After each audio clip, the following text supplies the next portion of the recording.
There we go. All right, we are live. Hello, everybody. Hello, hello. Welcome to another night of romance and finance.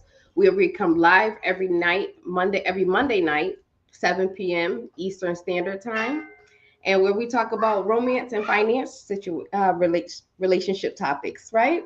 And tonight our topic is prenups versus postnups, right? Prenups versus postnups.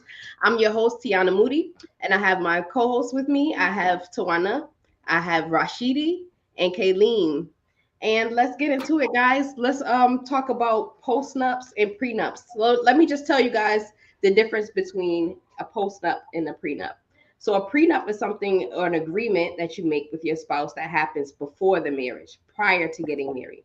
And a postnup is an agreement that you make with your spouse after getting married. It's something that you can agree to after you're already married. And basically, what they are tools, right? They are tools for building up for your assets to protect your assets. What else do we have here? And just an overall financial security for anybody with that has a large amount of assets. So let's talk about it, guys. What are your opinions on postnups and prenups, and how do you feel about it?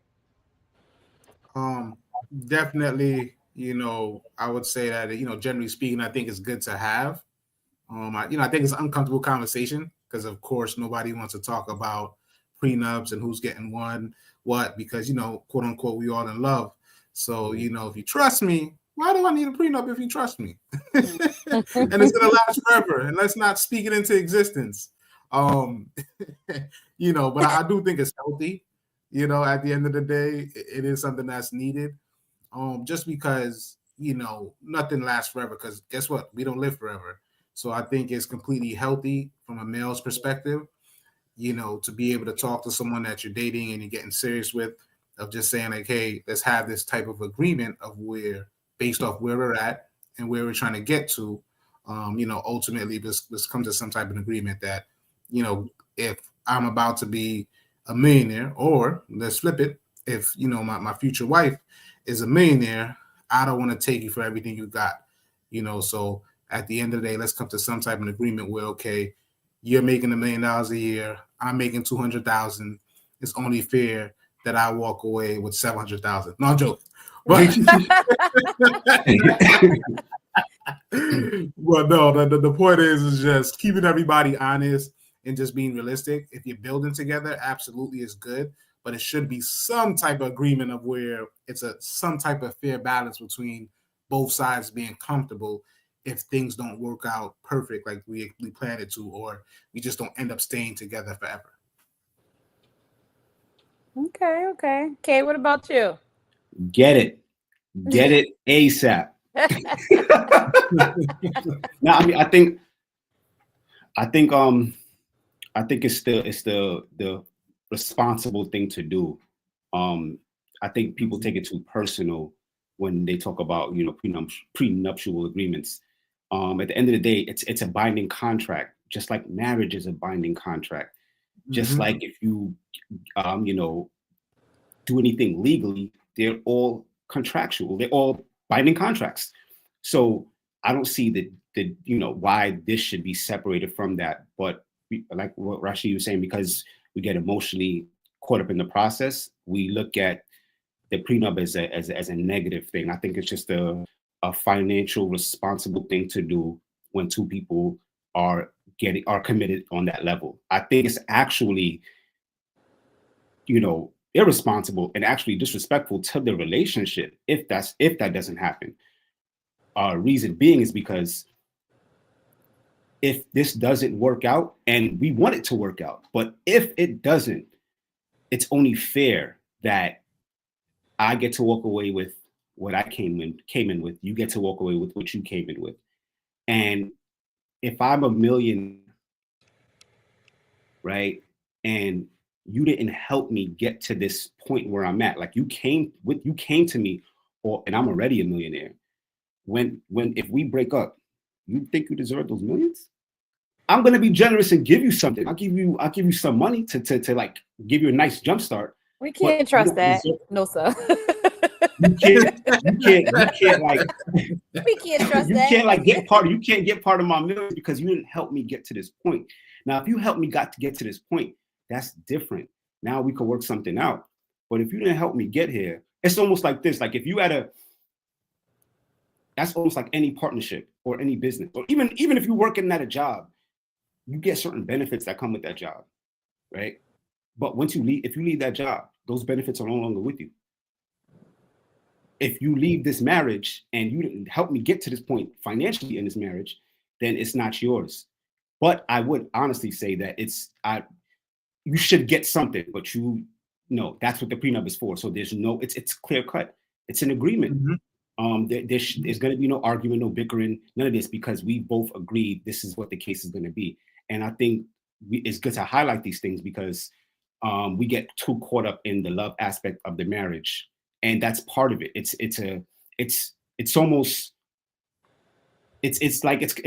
how can I say it? It's just there. It's part of the marriage. Like love is part of the marriage, but it's not the whole thing. And I think we overlook the financial aspect of the marriage. And if we didn't overlook it, then that prenuptial agreement, a lot more people would have. So Okay. What's your thoughts, ladies?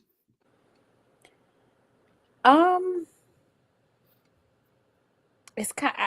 To be honest, it's. I don't know, cause. Spit it out. Spit it out.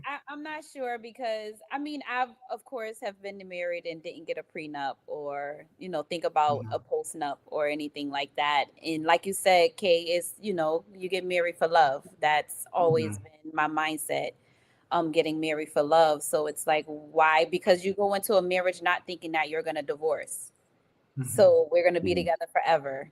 And that was, that's a mindset. That should be a goal for everybody to get married. However, life happens, things happen, and you don't stay together forever. Times are different now. I won't say that I'm against it. And if the near future it comes up, I'm open to talking about it and communicating. Because there are some good, like you said, no, people shouldn't look at a prenup or a postnup as a bad thing, because we know that can just build trust, transparency, communication. It can be a conversation that builds you together to see where you both are mentally, right? So I agree with it on that aspect. I don't want to look at it as a negative thing. And also know that it's not just for rich people. It's for people like us. We don't have to be stars or anything like that. So I'm glad we're talking about this so we can highlight the positivity of it. So my opinion is I would be open to discuss it. Okay, nice. Okay, respectful. Like see, I definitely agree. I definitely feel like there is a lot of negativity when it comes to prenups or postnups, but I don't think it's a bad idea, especially if you are in a situation to where you already come into the relationship with money. I don't think it's anything wrong with putting that agreement into place. However, I do feel like if it's a situation like you guys are building together and you started from scratch, I do feel like the money should be split, especially if you're building up a business together. It's just, I think that it's only fair and fairness.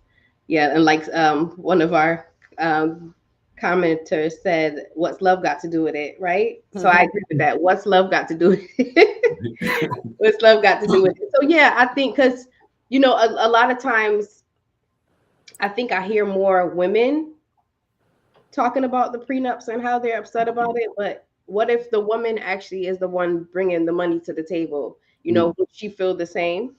So yeah, that's my opinion. That just made me think about Mary J. Blige and what she went through. I saw a post about that today, and there was a post up that said that the now ex-husband is stating that he's went through mental and physical issues after having a divorce from her. And of course, the comments went crazy with it. But that's a prime example. It's usually the wife going after the husband, but in this case, he went after her and they didn't have a prenup set in place. So Yeah, this is in the olden days. Like the past 5 years, like we brought up on a previous podcast. Listen, Britney Spears' husband was the first one to pull it out. So there's definitely guys out here that's, cashing in off of women's pockets in terms of that. I mean, the other perspective I have too, as well as personally, is that truth is, if you're building with your partner and you're legit building together and working together, and it's never going to be equal as far as XYZ, but you're legit working together on a real level playing field, it's really not necessary for a prenup. But let's be honest, what happens in like 85% of relationships, both partners aren't building the way together they're supposed to be building together. Because at some point, just like anything in life, we're in different places. I might be in a place where I'm super financially sound, but my girlfriend or soon to be wife is not in that position, but she's helping me run the business. She's making sure that I'm fed. She's, what I mean? She's doing all the other things to grow.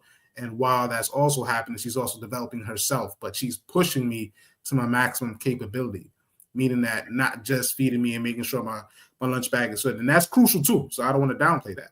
But if she's coming up with business ideas, she's staying up with me at night, executing those business ideas, those type of things, it's not that you don't need a prenup in that situation. But as a male, if I know that she's pulling her weight, I'm comfortable with her walking away with half because I know she put in that work. But unfortunately, a lot of times we date each other and we date other people and they're not pulling their weight.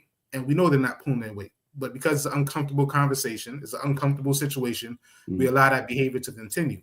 And then what happens, like we see with the celebrity situations, because that's always up front, is that person that wasn't pulling their weight and the person that was pulling their weight never said nothing. And now they mad they walked away with half. And in all reality, it was two of you that knew that this was not supposed to be, and you're supposed to be having conversations that you weren't having. So the person that's upset that she took me for everything, it's like, actually, that was on you, my man. You should have had those conversations and held her accountable for her actions, but you didn't, and you didn't sign a prenup. But if you weren't going to hold her accountable for her actions, you should have had her sign a prenup, and vice versa. If a woman is doing a thing and she's on the way up and all that type of stuff, and yes, baby, I love you, I don't know why you need a prenup, put that on the side. If you're not grinding just as hard as me or really helping escalate me to elevate me to the next level, then now we got to sign some type of paperwork just in case. Because as of right now, it just doesn't look, it just doesn't feel right. And let's not lie about it to each other. Let's just be honest and be like, listen, it's uncomfortable. Maybe we don't want to talk about it, but let's just do this prenup thing, at least to keep us honest. And guess what? If everything's moving smooth, hey, we both can agree to remove the prenup. And if we're both at that safe place, are we going to be mad about removing that prenup right before marriage? No, because we held up to our end of the bargain. And to Kayleen's point, it is a contract, just like marriage. So therefore, if you're not on the same page, you must get a prenup. If you are on the same page and you realize the person you're dating has very similar morals, very similar values, then in my opinion, you don't need a prenup. So I love that you brought up the fact of the topic of communicating. And so my question to you all is, when is a good time to bring up a prenup or a postnup, and how would you go about bringing that up to your partner? What's the best way, and when should you do it? Is it something you bring up while you're dating? Is it something you should bring up, after you propose? Or like, when should you bring it up, and how should you bring it up to your partner so that they don't feel like this is a plan for a divorce, so to say, but just a protection for the future, just in case, and still have that, because it's a hard conversation to have. So let's hear about that. When do you bring it up, and how do you bring it up? I mean, for me, I would say dating, absolutely dating. That's when you should bring it up, not the first date, but that's a conversation, that I always have with people. You know what I mean? At the end of the day, like, it's nothing wrong with being transparent as far as, let's build together, let's work together, let's get to this next level. I do believe in prenups if we're not on the same page or if we're not on the same good chord. That doesn't mean we can't be in love together. That doesn't mean that we're not meant for each other. That just means that right now we're just not on the same page with certain things, and let's not kid ourselves. So it's completely okay to bring that up on the second or third date of like what what are my expectations, and having that innocent conversation on the date, like, hey, do you believe in prenups? That is simple as that. The person's gonna either say no or yes. And then from that point, it's going to be either an adult conversation or it's going to be an emotional conversation. There's only going to be one or two scenarios for the most part. You know what I mean? They'll be like, what? Prenup, that's ridiculous. You know what I mean? Or it's going to be like, okay, I'm gonna hear him out, or I'm gonna hear her out. You know what I mean? It's gonna most of the time it's gonna be one of those two situations. But I tell you what, you're gonna get the answer you need when that question is asked. Like, you know, for the most part. So that's my take on it. I mean, I think it should definitely be. I would go past the third date with that conversation. I'd wait a little longer to have that conversation. I gotta at least know that we're serious and we're heading somewhere. But it's going to be prior to me proposing, because that's vital information that I got to know me as a man. If I'm proposing to you, that means obviously I want to marry you. And if I want to marry you, you got to know that this is part of, this was what comes with that marriage. But yeah, that conversation for me, it would definitely happen, you know, not, like I said, not on the third date, but it would definitely be, you know, as we're getting serious. Did that happen before you became boyfriend and girlfriend? Not necessarily. It could happen. It could happen after, because at that point we're boyfriend and girlfriend. We're serious when we actually get those labels. So we're becoming serious. It doesn't have to happen before then, in my opinion, because it is important. But it's like Tiana said, it's a sensitive, crucial conversation. And if it's asked too soon, now it appears, and perception is everything, it appears that, you know, this is all that's on my mind. And it's an ulterior motive behind that question if I'm doing it too soon. So you got to be very particular and very careful when you have that conversation. And I don't think it's fitting to have it too early, but it needs to be had at some point prior to me, and like I said, prior to the engagement. So I guess I'll ask you from another male's perspective, though. So okay. So I guess for me, my only danger in that situation is that, and again, I don't know, you know, your timeline of things, but if you're being intimate with somebody, emotions are involved, and you're not having those conversations, but you're waiting till you become boyfriend and girlfriend, and then more emotions get involved, and it's already a sensitive topic. How are you going to really be able to have that topic if more emotions involved and more intimacy is created at that point? Based on the lack. You can still have it. But it's not. But that's not lot. But that's. I'm just saying. I'm saying, wouldn't that be a little bit harder in terms of logics? Because if for males, if we're both, if males in general are logic, and now you're adding a more. Think about it. If us as men, we're always logical, and women are always emotional. As far as the timeline, excuse me, it wouldn't truly make a difference, because whether I tell you on the third or fourth date, or if I waited a year after to have this conversation, it's still going to be, the woman's still going to be emotional about it, no matter what.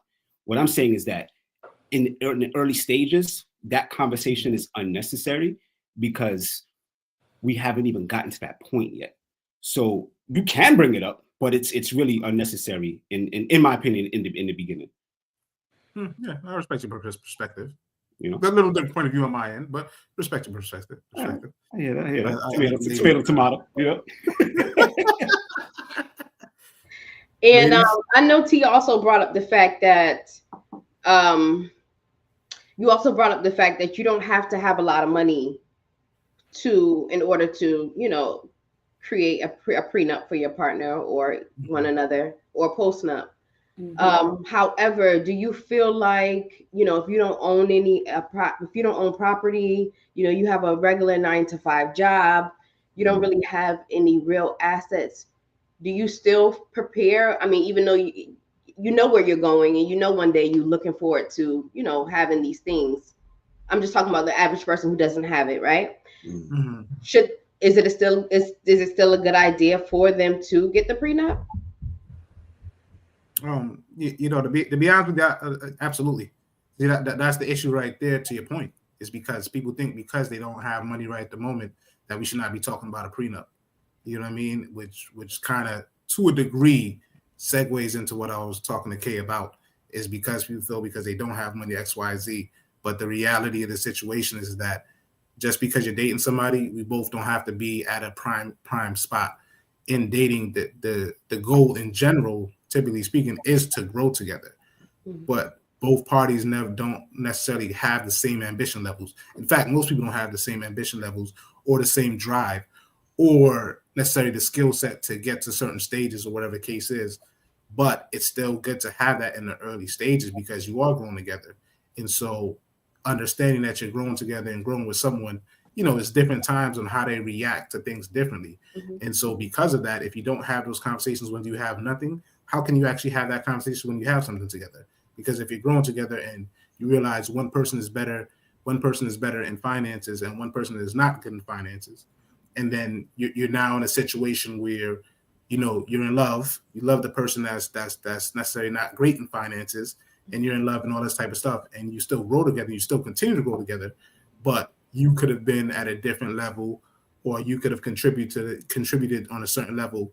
Why would it be okay for everything to be split right down the middle in that circumstances? Not saying that such said person can't get 30%, but why can't that be established? Why? Because we know for a fact that when it comes to these type of things, that it's based off of income. It's income driven. So all of the emotions, all that other stuff is removed. It is strictly income.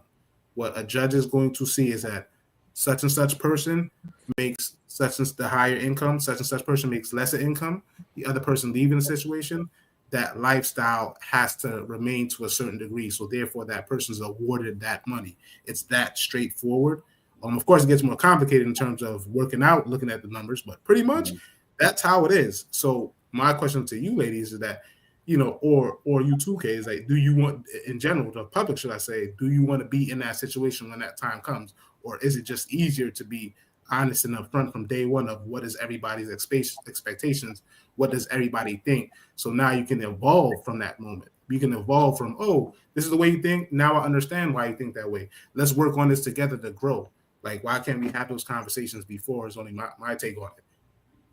Right. It's true. I absolutely feel like I actually would rather have the conversation sooner than later.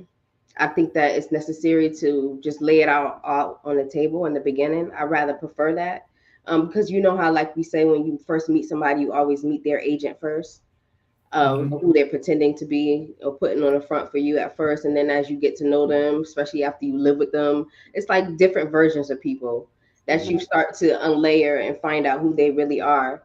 So me, myself, I would rather lay it out on the table in the beginning. If that's something that you desire, I have absolutely nothing wrong with it. However, I do feel like agreements like prenups and postnups do give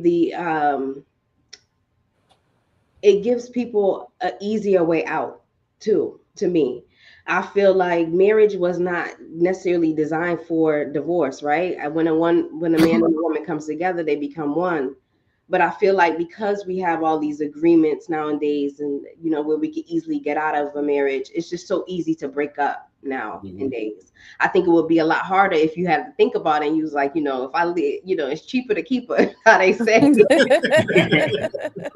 And then and even in those types of situations, sometimes that could be what held the marriage together. At first, you thought about leaving, but then you're like, it's too expensive to leave. And then eventually y'all start molding back together, or mending your marriage. So I feel like marriage was intended for a man and a woman to become as one. So I feel like what prenups and postnups does is just like an easy out to me. But then again, on the other hand, I can see how a person feels about their things. But again, we're just talking about material things. It's like, what do you weigh where is your priorities or your standards, or what are you basing that off of? Yeah, so that's just my thought about that. Okay. I mean, and I think also, right, even if you have the prenup, right, what is like a lot of times when people get married, like what's the purpose? Do the two people that are getting married share the same purpose? A lot of people get divorced because the purpose that they had in the beginning is no longer there. They're not serving the purpose of the marriage, right? So I say that to say, even if someone got a prenup, it only takes place when, you know, the person, the couple is getting a divorce. So it's one of them things where it's just for protection. Mm-hmm. That's all it is. You know, but if the two people who are in the marriage focus on their purpose, the prenup you would never have to use it. It would never like come into play. It's just there for protection. That's the reality of it. And But that's the point, though. Yeah. But that's what I'm saying. So if you go, so if it's there, right? And psychology plays a big thing on this too. If it's there, even though it's protection, in the back of the person's mind, it decreases. The level of doubt increases. For the marriage, it decreases. I'm sorry, the level of doubt increases in the marriage because that prenup is there. And as crazy as it sounds, because we've been programmed to believe that the marriage was there for love, when we start to put something like a prenup in it, and I do still agree with the prenup, but when we put that in there, now what we're saying is we don't know if this is going to work. We're putting that on Front Street. And as crazy as it sounds, that's what we're doing. So that's why a lot of people don't like the idea of the prenup, because it's a preconceived notion of the marriage not even working. Like right. a So, You right. know what I'm saying? And that's what, you know, Right. So these are things that we already know is the mindset of the people. So our goal today is talk about the positives of it, right? correct. So we know how people think, we know how people feel about it, and we've had plenty of examples of watching stars, actresses and singers and stuff, and how it, if they didn't have it, how it affected them in their marriage. But to people like us, the average person, let's talk about the benefits of it. We've highlighted some things that was the benefits of it. We highlighted, you know, how it can be a positive, but let's talk about how it builds honesty with one another. You know, like both T and Ross said, you know, having these type of conversations earlier on, it's definitely telling you, you know, where that person is, where their mindset is. We know that the love of money is the root of all evil, right? So the love of money, the love of material things, the love of the things that the world gives you, that plays a big part. So it builds honesty with you and your partner. It's a time to bond. It's a time to have great expectations. It's a time to look at your future, because how many people, you know, are looking at the next 5 or 10 years? We talk about that a lot. Some people are just living day by day, right? So it can encourage the couples to, you know, think about the future. So let's not look at it as a negative thing. Let's look at it as a positive. Like we've said, Ra, you said, is protecting your assets. You guys may develop a business together, you know, it's protecting you, you know, or had businesses in place. Um, it just, let's just focus on the positivity about it, the positive things. Um, it doesn't have to be a bad thing. And which is why I said I'm open to it. I would be open to a conversation with it. Um, but so let's highlight some positive things about it.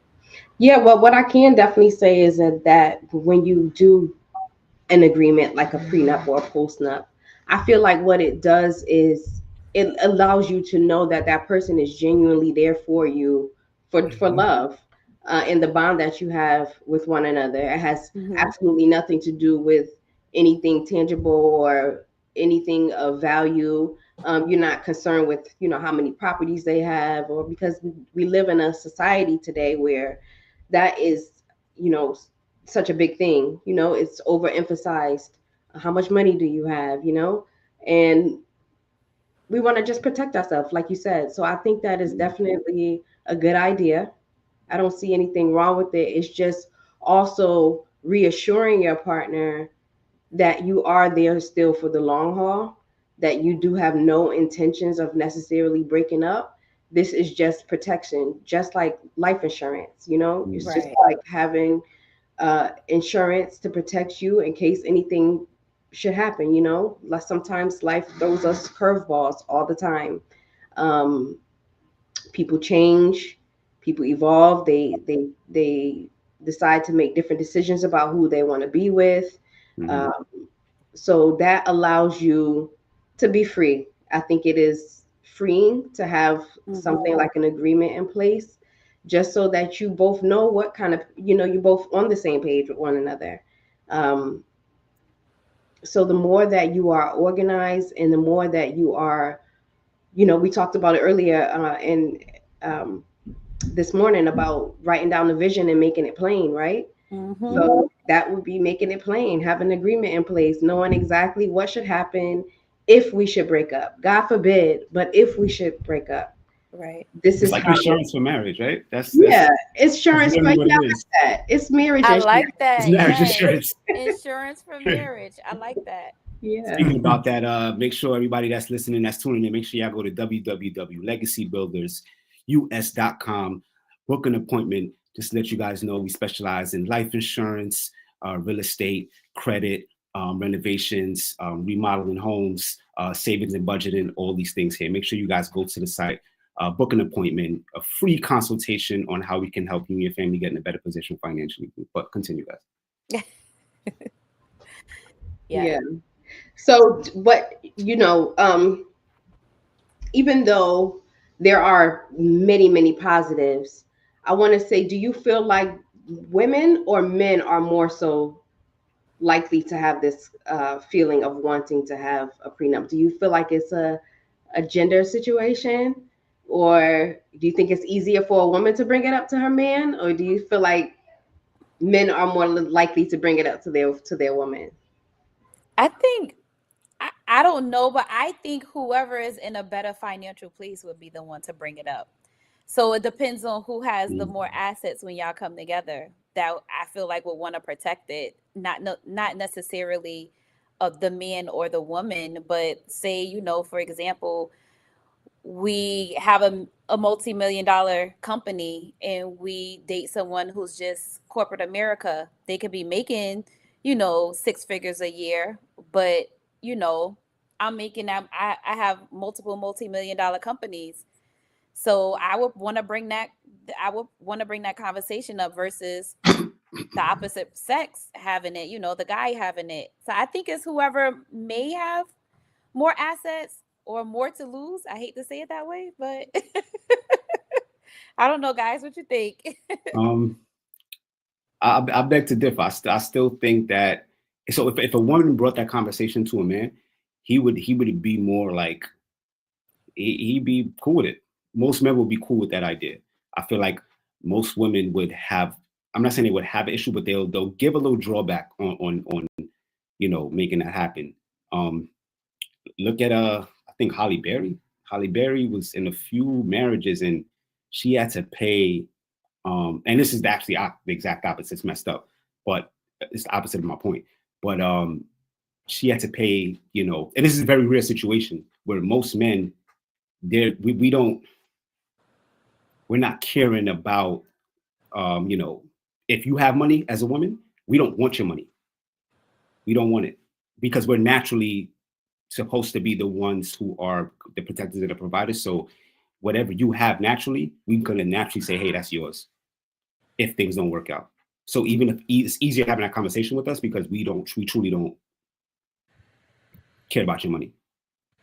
Like even as a prerequisite of a man and a woman dating, we're not like, hey, we're curious to know what you do, but it's not on our radar. We're not stressing that. It's more about your character, who you are as a woman. So if you bring that to the next level, we're not worried about if this doesn't work out, taking your money. On the opposite side of the spectrum, I feel like because a woman, and if a woman is not making as much as the man, she's going to be looking for that financial security if it doesn't work out. So if we have that clause, if we have that agreement, she can't get to that. That's in my opinion. Yeah, I mean, so this is what I will say. I mean, you are accurate, Kate, but I will clean up though is times are changing. Mm-hmm. So we can't say most men anymore. Like, I mean, I'm just saying in general. I mean, I'm just saying in yeah, general. that's what I'm saying. Though. I don't want to go that far because if we're being honest, it's not the olden days. Like there are a lot of men that's actually doing that now. So I won't say that. I say men from our generation, you are correct, but not the new generation. Respectfully, the newer generation that were born 5-10 years prior to us, or after, should I say, they're more, feminine. And I don't even want to know if that's the right word to use, but they're more sensitive or whatever the case is. So no, I think it is changing in terms of it is becoming more of an even playing field. Okay. In terms of that. But men from our generation, yes, you know what I mean, in our 30s, all that type of stuff, that's different. You know what I mean? But no, I think generally speaking, though, it is changing.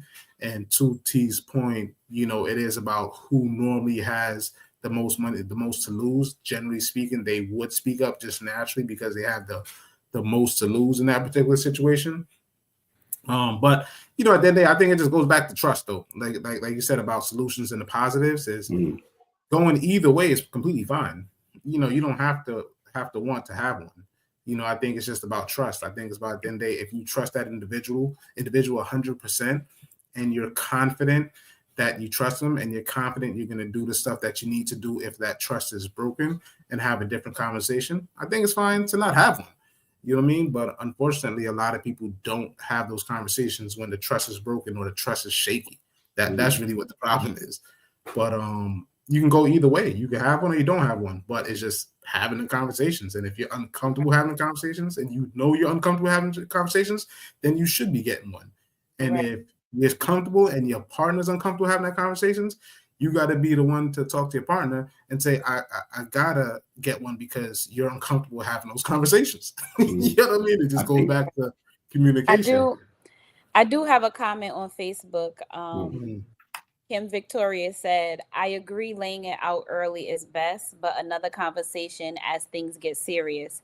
People change their minds just based on how their partner feels. For example, I was not planning on having kids, but here I am with a 6-year-old because my husband wanted one. Yeah. See? Yeah, that's my point. Things change. That's the point. But it's having the conversations afterwards. I think real quick that the reason why it's important to have one is because most people don't love unconditionally. They love under the conditions of something.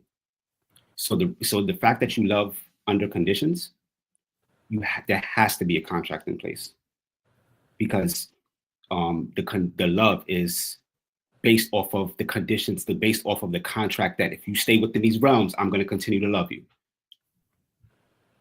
That's what the prenup is for that protection. And most people, like I said, love with conditions. If more people were to love unconditionally, the prenup wouldn't matter. But most people love under conditions. So it's important that you have that prenup. Good point. Yeah, I like that. Good point. Yeah, some of the comments, I guess. Yeah, go ahead, Brian. You can read them. Yeah, so we got self-love. She said, and Mary X got a daughter. That's a hell of a legacy to leave behind. Ain't no better than a male, what you call it. I'll leave that one edited. Why are we waiting to talk about important issues? I want to know who you voting for and all of that. The folks are wearing too many masks. That's a great point. You focus on breathing me, but you don't want to break bread.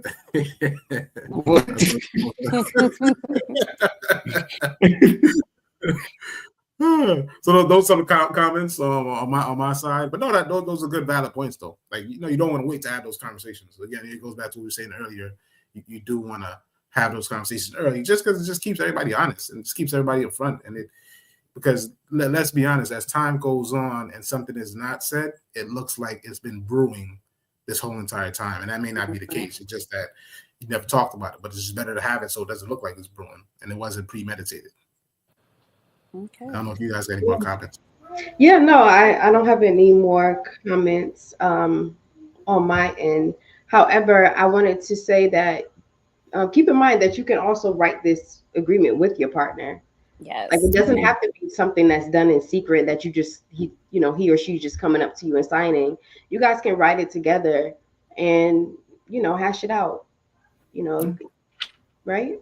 So that's just my take on it. We did have a few comments on YouTube. Sani says humans change. We always evolve.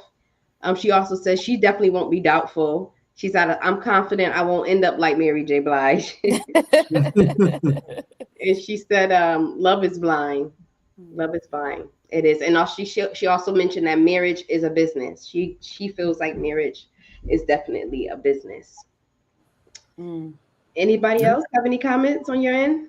No, no comments on mine. All right. If not, that's our time. We thank you so much for coming out again tonight and joining us. You can catch us here again next Monday at 7 p.m. Eastern Standard Time. Please follow us on YouTube, subscribe, and like our channel. It's at Legacy Builders US, and also Instagram at Legacy Builders US. And now that TikTok is back, we're back on. Woo! Yes, Everybody was upset. So we're back in business at Legacy Builders US, also on TikTok. Shout out to Martin Luther King Jr. Happy MLK Day. Happy MLK Day. Yes. Shout out to us. And that's it, guys. Have a good night. Oh, our website, www.legacybuildersus.com. Go ahead and go on, book a consultation for credit, life insurance. If you're looking to buy or sell your home, we got you covered. All right, guys. Also, one other thing. Well, Yes. a couple other things. We have a home buyers seminar coming up on March 1st. It's going to be in Stanford. Check out our website for more details. We also have our finance and fund coming back. We did a lot of that last year. We're ready to get that rolling again. So that's going to be on March 15th. That's in Stanford. We are also going to be in New Jersey in April, and we're going to be in New York in May. So just continue to follow us on our social media platforms. Check out our website. And yeah. That's it. Guys. Bye. Bye. Good night, everybody.